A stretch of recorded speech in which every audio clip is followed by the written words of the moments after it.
নেই কেমিক্যাল পরীক্ষার ল্যাব, নেই কেমিস্ট, তবুও তৈরি হচ্ছে সাবান, হ্যান্ডওয়াশ, ডিশওয়াশ সহ চুলের যত্ন নেয়ার সামগ্রী। অনুমোদন না থাকলেও ব্যবহার করা হচ্ছে বিএসটিআই এর লোগো। রাজধানীর খিলক্ষেতে এমন একটি সাবান তৈরির কারখানার সন্ধান পেয়েছে ভোক্তা অধিকার সংরক্ষণের মনিটরিং টিম।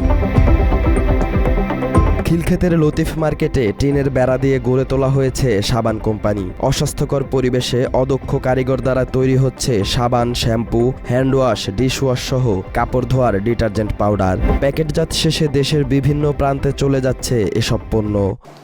এরপরে কভার দেন, জানি না কি জানেন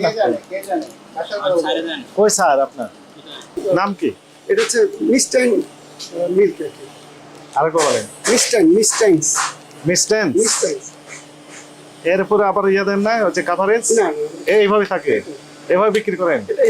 হ্যান্ডওয়াশ ও ডিশওয়াশ প্যাকেটজাত করা হলেও উন্মুক্তভাবে বাজারজাত করা হয় সাবান। একমি ক্লিয়ার সোপ নামের এই সাবানের বিএসটিআই এর কোনো অনুমোদন নেই। এরপরও উৎপাদিত হয়ে বাজারজাত হচ্ছে এসব সাবান। বাজার থেকে অনুমোদনবিহীন এই সাবান চলে যাচ্ছে ভোক্তাদের হাতে। মানহীন এসব সাবান ব্যবহারে ত্বকের নানা রকম ক্ষতি হওয়ার সম্ভাবনা থাকে। এই একমি ক্লিয়ার শপ নামে অনুমোদন আছে কিনা? এটা অনুমোদন ছাড়া করতে পারেন আপনি?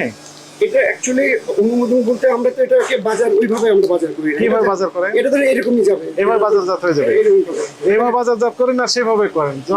যদি বাজারজাত করেন তাহলে তো অনুমোদন নিয়ে করতে হবে। অনুমোদনবিহীন সাবানের পাশেই ড্রামে ভর্তি করা আছে হ্যান্ডওয়াশ। মাত্র 30% টাকায় জমির মালিক হয়ে নতুন বাংলাদেশের গড়ে তোলার স্বপ্ন দেখা বাংলা বসতি। পাশেই ছিল ডিশওয়াশও। এক্সেল মার্ক নামের এই দুই পণ্যের গায়ে বিএসটিআই এর অনুমোদিত লোগো ব্যবহার করে বাজারজাত করা হচ্ছে। তবে বিএসটিআই থেকে তাদের কোনো অনুমোদন দেয়া হয়নি।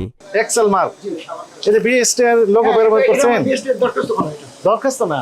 আপনি তো অনুমোদন পাওয়ার আগ পর্যন্ত তো আপনি তাদের ট্রেডমার্ক ব্যবহার করতে পারবেন না।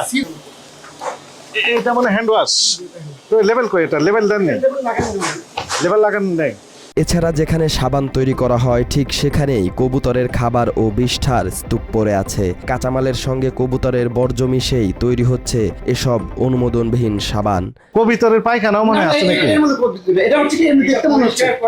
তারপরে এটা আমরা ধুবো, যখন তেল ঢালবো তখন ধুয়ে টুয়ে পরিষ্কার করে দেন, তারপর আমরা তেল। এটা কবুতরের খাবারটাই বলুন চলে। কবুতরের খাবার আছে, পায়খানা আছে, সবই আছে।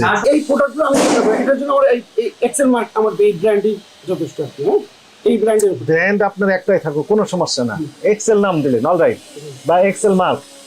এখন বিএসটিআই অনুমোদনটা আমাকে একটু দয়া করে দেখান। এদিকে ঈদকে সামনে রেখে রং মিশ্রিত সেমাই বিক্রির প্রতিযোগিতা শুরু করেছে অসাধু ব্যবসায়ী ও সেমাই তৈরির প্রতিষ্ঠানগুলো। রাজধানীর যাত্রাবাড়ি এলাকায় ভোক্তা অধিকারের অভিযানে ধরা পড়ে এসব নকল সেমাই, যা মানুষের স্বাস্থ্যের জন্য অত্যন্ত ক্ষতিকর। এটা রং করা কেন? রং করেছেন কেন? আমরা রং করিনি, কারখানা করেছে, তাহলে সেই রং করার সময় বিক্রি করছেন কেন? ক্রেতাদের দৃষ্টি আকর্ষণ করতে বিভিন্ন রঙের সেমাই দোকানের সামনে সাজিয়ে রাখে বিক্রেতারা। তবে রং মিশ্রিত সেমাই বিক্রির অনুমোদন দেয়নি সরকার, কারণ এসব সেমাই খেয়ে মারাত্মক স্বাস্থ্য ঝুঁকিতে পড়ার আশঙ্কা রয়েছে। ক্ষতিকর সেমাই বিক্রি করায় সতর্কতামূলকভাবে বিক্রেতাকে 3000 টাকা জরিমানা করে ভোক্তা অধিকার সংরক্ষণের কর্মকর্তারা। সেমাই যেটা বিক্রি করছেন এগুলো অননুমোদিত সেমাই, আপনি কৃত্রিম রং দিয়েছেন, এগুলো তো ক্ষতি হয় মানুষের। সতর্কতামূলক আপনাকে 3000 টাকা জরিমানা করা হলো, জরিমানা পরিশোধ করেন। প্রসাধনী সামগ্রী থেকে শুরু করে খাদ্যপণ্যে ভেজাল মেশানোয় অস্বস্তিতে পড়েছে ভোক্তারা। ভেজাল মিশ্রিত পণ্য ব্যবহারে হার্ট, কিডনির পাশাপাশি ত্বকের বিভিন্ন রোগে আক্রান্তের আশঙ্কা বাড়ছে বলে সতর্ক করেছেন চিকিৎসকরা।